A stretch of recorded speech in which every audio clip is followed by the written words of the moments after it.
तर इकडे राष्ट्रीय स्वयंसेवक संघाचे सरसंघचालक मोहन भागवत जेनझी आणि जेन अल्फांशी संवाद साधणार आहेत।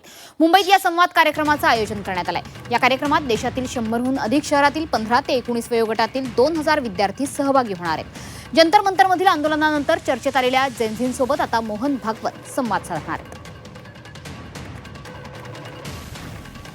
जेनझीमध्ये कोण? हे सगळी भाजपा किंवा संघ परिवारातल्या नेत्यांची मुलं आणि नातवंड आहेत। मी जेनझी ज्यांना मानतो त्यांना, ज्यांनी सरकार विरुद्ध आक्रोश केला आणि आजही त्यांच्या विरुद्ध मोदींनी माफीचं नाटक करून सुद्धा, क्षमा देऊन सुद्धा अमित शहाचे पोलीस यंत्रणा त्यांच्या घरी जाऊन त्यांच्या पालकांना दमबाजी करतायत, त्यांच्यावर गुन्हे दाखल करतायत। त्यातली एक रिया आहेत नावाची मुलगी काल राहुलजींना भेटली। अशी अनेक प्रकरणं आहेत। मोहनराव भागवतांनी या मुलांशी बोललं पाहिजे। आपल्या पदाधिकाऱ्यांच्या नातवंडाशी बोलून काय करणार ते?